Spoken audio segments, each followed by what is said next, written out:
بس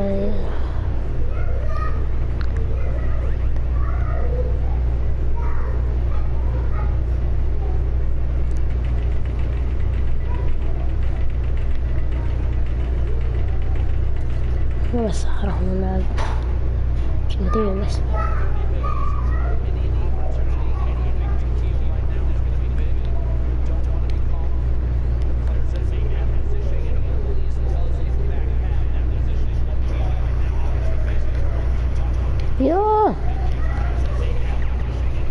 See here, stuck against the edge. Airwalks, the ultimate high ground, just waiting. 97 builds for oldies, but only 1 for Airwalks. 52 to 58 in points. This could end up being the difference. Oldies looks to go for it, and he gets the zone back from Airwalks. He takes away the zone, but Airwalks knocks him down. No fall damage coming through. Can Airwalks find the shot? No build. Oldies just keeping the zone in the area, and Oldies gets the victory royale, pushes him up to 55. Airwalks falls at 58 with... Imagine being oldies knowing you just eliminated Airwax from Solary, Mongrel from Secret. You've got to be feeling really good about that game. A big push for points too. That was, like you said in the middle of it, a very, very stacked lobby. A lot.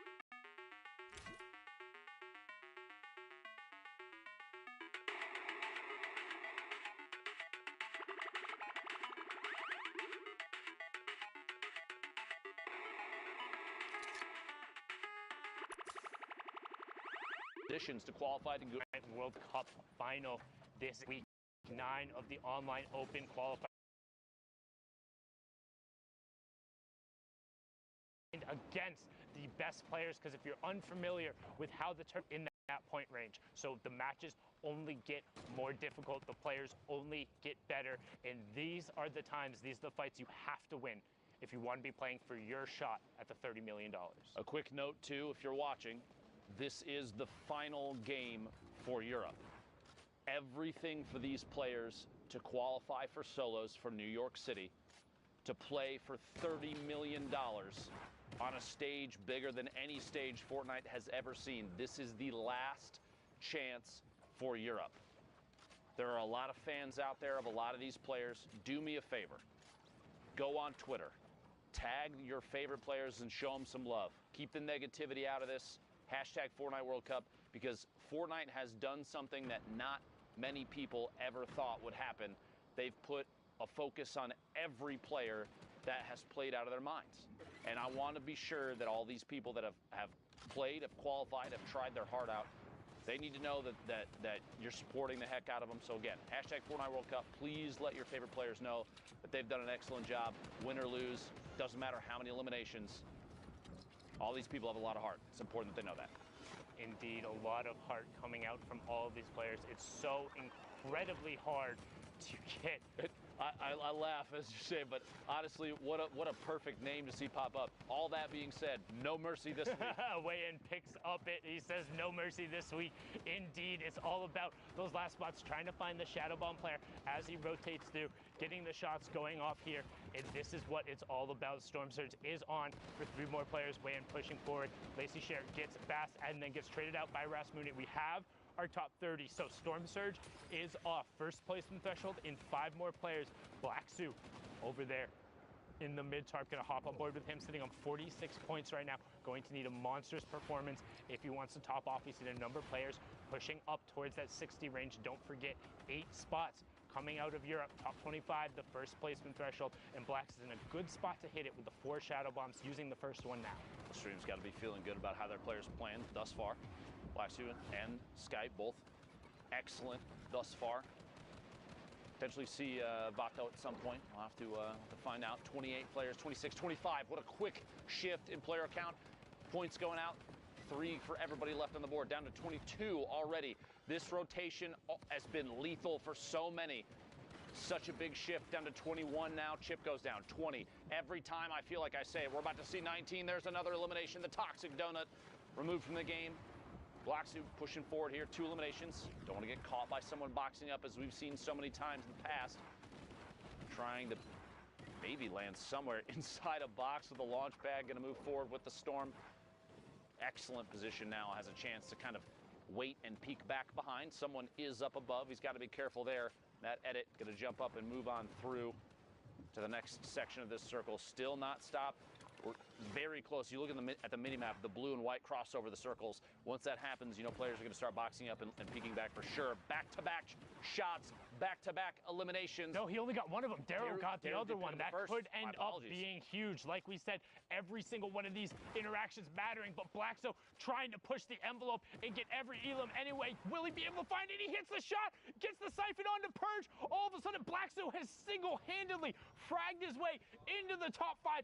57 points, but we've seen more. He needs to keep pushing. This is the last match on the server. This is the top 5.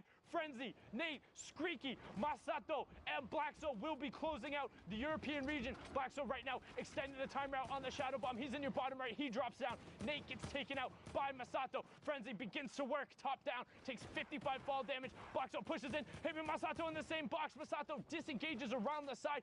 Blackso desperately trying to find the shot. Needs everything he can. Top 4. Screaky goes down as Masato finds it. Frenzy continues working from the top down, but Blackso needs the space. No builds left on Frenzy. 47 points for him, 57 for Blackso. This is his chance. Can he get Lestream to the World Cup final? He's looking for it. He finds the first shot. 88. Can he convert? No. Frenzy picks up the elim, but he finds the 30 right after. Needs the elim and the victory royale. 461. But can it be enough? And can he close it out? He's looking for the shots. 49 shield, 85 health, no builds from the low ground player. Frenzy gets cleaned up, 61 for Lestream's Blackso. But will it be enough? Courage, will it be enough? We will find out, folks. 5 weeks of solo competition have led to this moment in Europe. The queues are done, and now it is time to find out who exactly has made it on through to the Fortnite World Cup finals, who will take up those final spots from the European region. I think it's time to take a look. Here we go. Ladies and gentlemen, wow. First off, congratulations to Andretta, who throughout the entire day was in that top spot. Crew, Skite, Light, Mongrel has made it on in. Was what everyone was wondering if he was going to do it. Yep. People had high expectations. He clutches in the end. Mku, Teak, and who did we just see in that last game? There you go, man. Blackso, he makes it in for Lestream. That's huge for the French-speaking community because we saw Solary already go through, and Lestream kept getting edged out every week, but now it's Blackso's time to shine. Really quick, though, Andretta. So you talked about this guy's been on fire all day long. Yeah. We actually kind of pulled stats on his previous week qualifiers. For the previous solo weeks, 291th place, 127, 218, 610. Now, and first, all day long. Went from it. Crew made it. Let's hit the middle one. Skite made it. There you go. Light. Mongrel. Congratulations again, brother. In the middle. Mku, and finally, Teak, and wait. There you go. Earlier, making it on in. Incredible stuff. Europe was an insane day today, just as we expected. High-level lobbies, tons of people left all the way to that 5th zone. But here's the beauty of it, folks. We've got more action to bring you. We're going to go to a quick 5-minute break. When we come back, we'll catch you up to speed on some of the other regions before we kick off the NA East action. Zeke, this is it. This is the last chance, all right? One's gonna be there, all right? The people are waiting. All right. You know what, man? I'm DJ Zeke. I don't need no card. But what you need to do is buy your tickets to the block party. Tickets are only $5, Fortnite fam. Listen, all right? June 15th, 16th at the LA Forum. One creative showdown. Listen, all right? Team Evolve built an incredible map. Spoiler alert, it's dope. We're going to talk a little bit about the Flint-Knock pistol and its impact on competitive play. The Flint-Knock pistol is a great addition. Sometimes it'll just change the course of a fight. The things you can do is insane. You can get height with it. It shoots pretty far. You can almost use it as an AR at the beginning game just to get one shot. It'll hit for like 80, 90 in the body. And this is looking really good for Horrify, but the Flint Knock is going to get the high ground. Nikiva, such a smart play. The Flint Knock is a common and uncommon weapon that uses heavy ammunition. It does 86 or 90 damage depending on rarity, and it has a 2 times headshot multiplier. This means that outside of a sniper rifle, it has the highest single shot damage potential in the game. However, the Flint Knock only allows for 1 shot at a time, has pretty decent damage fall off, and also takes 3 seconds to reload. In addition to all of this, the Flint Knock also has a mobility component to it. When fired, it will impulse the shooter backwards, and if the bullet strikes a target, it will impulse the target away from the shooter. This can allow for some tricky plays to be made. Player there, runs out into the storm, jumps, finds him, yeah! We've seen a decent amount of use out of the Flint Knock during the Fortnite World Cup Online Open qualifiers. So let's hear from some of the qualified players to get their opinion on its addition to the game. If I'm low on HP and I have to choose one weapon, it will be this one. You can actually like kill someone from 200 HP to 0 without taking any shots. And it's also really good for competitive play because if you're high ground or if you want to get away from a situation, the Flint Knock, when you use it, it knocks you some distance so you can get away or you can get high ground over someone. I think it just adds a lot of like different plays you can make with it. I think it's good. I personally really like the Flint Knock. I think it's a really good weapon. I think it's a really strong weapon in the right hands. You need to know how to use it and you need to base your whole game around it if you want to use it right. It's just the kind of weapon we need more. I definitely think it's one of the better things that have been added skill-wise. I like that it's so versatile. I really like it competitive. Definitely deserves a spot here. Thanks for watching, and hopefully you saw how the Flint Knock can be utilized in the right hands. What is the best Flint Knock play you've done or seen? Share it with us using the hashtag Fortnite World Cup, and we'll be seeing you guys on the battle bus, or maybe Flint Knocking through the air.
Some players call it Westworld. There's all sorts of names for these locations where if they don't have a POI name on them. It's kind of interesting to see how creative people can get. So I appreciate that. Thank you very much. I'm always curious where people are dropping as hard as I can to avoid any of those spots. Thanks for telling me where to not go. But I do want to see where Asia and Oceania go. And in order to do that, in order to look at those replays and get a play-by-play of everything happening, I need some players to give me some insight. And those players, in this case, would be Monster Defense.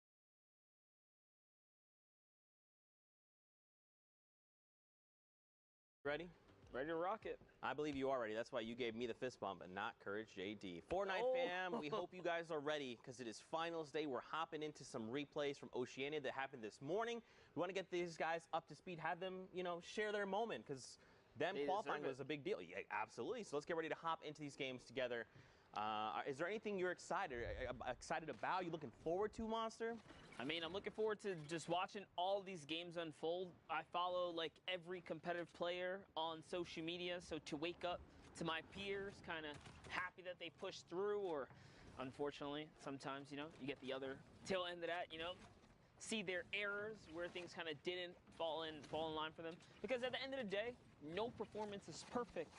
And when you kind of go back and really look at it, a lot of times you spot your own errors. So It's kind of crazy how much Fortnite is developed and evolved, and how much more room for perfection there is in this game.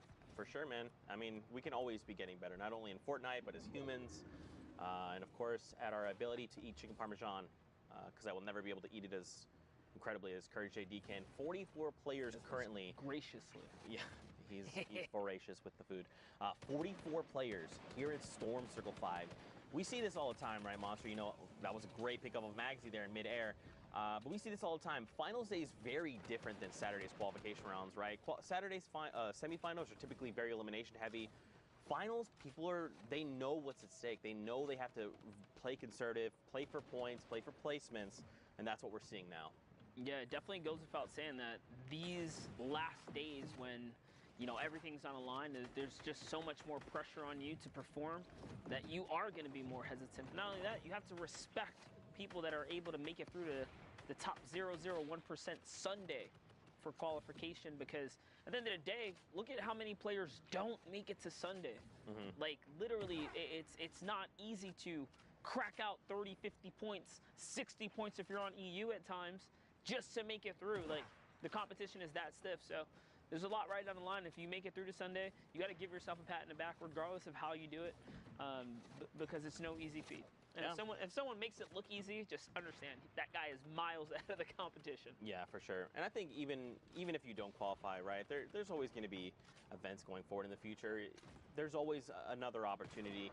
Just because you didn't make it, it does not mean that it's the end of your Fortnite journey or your Fortnite career, right? I mean, just like everything in life, it takes a lot of preparation, consistency, but more importantly, one of the factors people don't take for granted is it's the luck factor. You also still need things to click, even in life, and things are clicking right here. Scopes Rebel goes down, nice little shot from Rona season.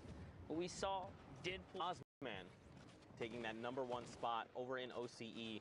He's already on 4 eliminations, so this is probably his maybe second game, right? Because he has 10 points here, and we're not even top 5, has the 4 eliminations, and he's hard. So his game before must have just been his initial game for 6 points total.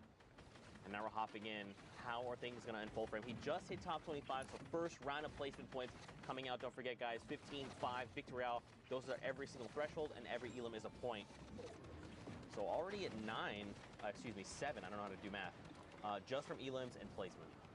Yeah, and if you're new to competitive Fortnite, this is what it looks like at the highest levels of competition when there is money and prize on the line. Not only that, the respect of your peers. People are insane at this game.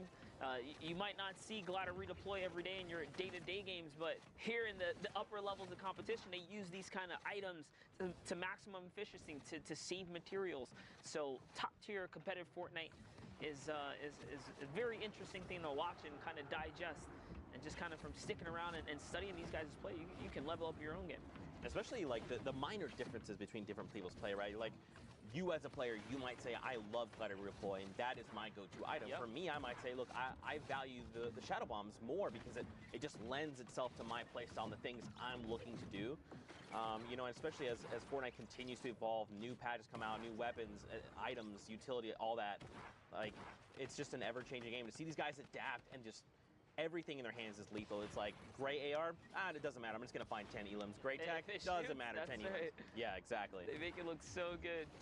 Now take a look at Rona, who somehow manages to find some high ground off that Shadow Bomb, doing a really good job at climbing up here. Makes the edit one step ahead of Unknown. Space there, kind of steps out before his counterplay can even happen. Now he is set up. He has a setup shop right here. Who's at the ultimate top? It's Alfie. Alfie firing down, and someone else is just above him. You can see there, it's Brave. I will not lose. He's got the ultimate high here. Alfie says, you know what? I want no part of that. He is coming down into Rona. Let's see what Rona's going to do with these final moments here. He steps into another player's box. 120. Such a tight crosshair to hit these shots.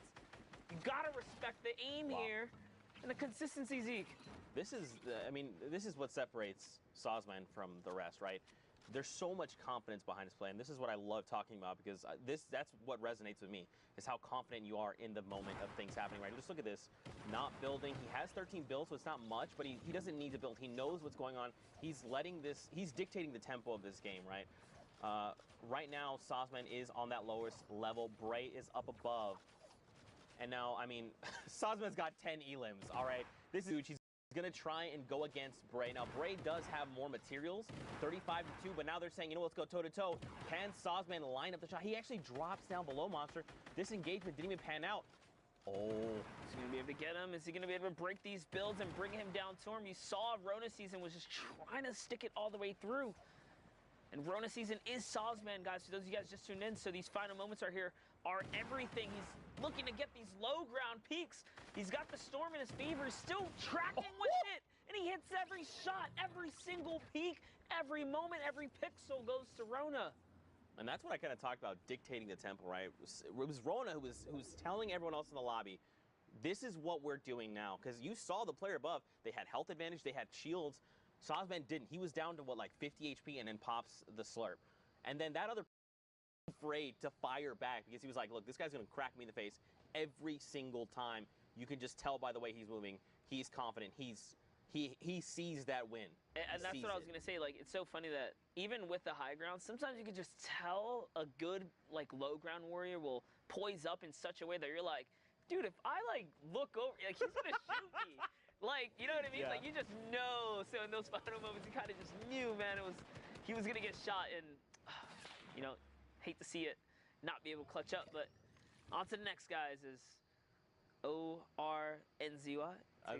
Ornzy. I think that's making me, like, sending me back into my previous Fortnite games where it's right? like I want to fight a guy and I'm like, this guy's crazy. Like, why would he do this? Yeah. I'm just gonna get this guy, and then he just completely demolishes me. I'm like, he is crazy good at Fortnite. That's what was going on.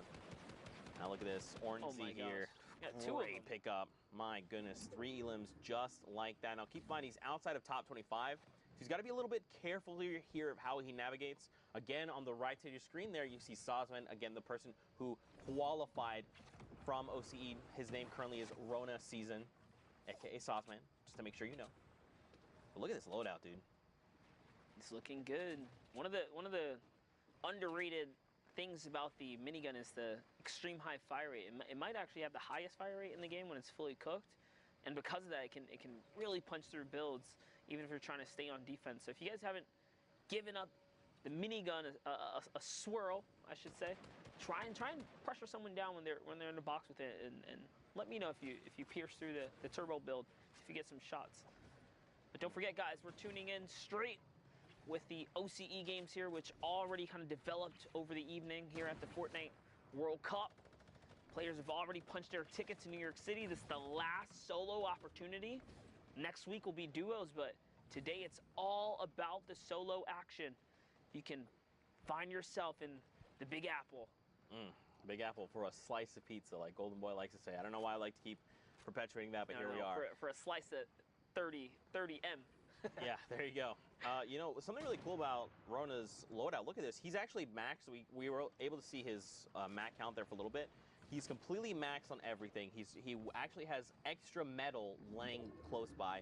Max rockets with the 12. Completely great AR. Look at this, 650 rounds of small ammunition, 130 slugs, 8 deploys, a single shadow bomb. Sure, you know, he probably wishes he had 6. But this is a loadout you want to make plays with. He's going to send shots over to the player, trying to get in. Lucas is going to get caught out, making a rotation, and that elim puts him in the top 25. He is there, knocking on the door here, and this is how his journey unfolded to make it through to the Fortnite World Cup. Every opportunity that he has to take someone out, you can see he's singling out players and taking advantage of the positioning, but hopping around the map. These are some other players' journey as well, as we have Ariel here looking for the heavy snipe, finds a weak opportunity in the build. Whoever that is up above him is going to manage to connect the structure, but you know what? Ariel pops a nice little cone up. He's trying to go for it. He's really trying to get a piece of this high ground here. And now he disengages the pursuit, but is still tunneling on by. That's good though. You know, if you don't have all the information, it's best to not try and go for the play, especially in finals. If this is, you know, semifinals, go for it, right? Like at worst, you're just set back a game, you could re-queue and everything's okay, but in finals, every single interaction does matter. So for Ariel, you know, he could have potentially challenged for that high ground, but it's like, I just kind of use my heavy snipe. I don't have that key to all doors. Let me just get myself to safety, take a moment, reload, gather more information. And because of just that slight pause, look, he's now in top 15. He found an elim, which he was hunting for before. He just finds it in another place. And now he's still just continuing. He picks up a rift to go as well. Heavy snipe going to be picked up too.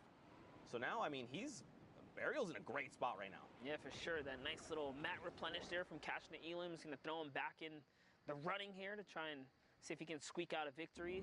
Up at the high ground, we have other things unfolding. Kalen goes down to Samurai. Sosman still alive in the mid-target.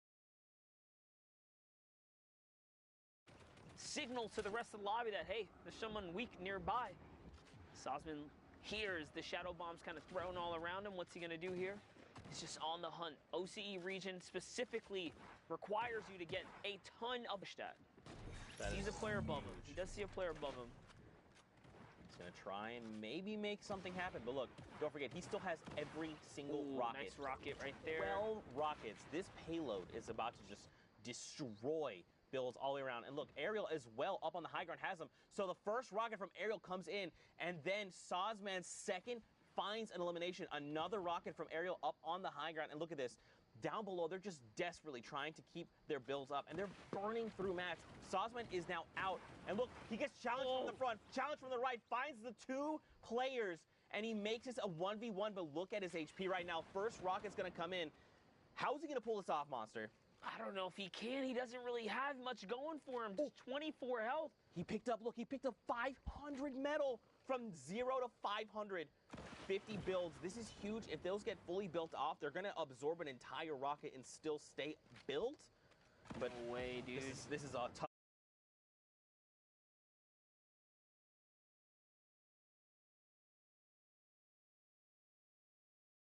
The RPG as well. He was fully loaded med kit, minis. He had everything he needed. That was a tough end game for Sosman. But hey, second place is not too shabby in this format. You get you know, a ton of placements, but more importantly, those two eliminations to squeak out.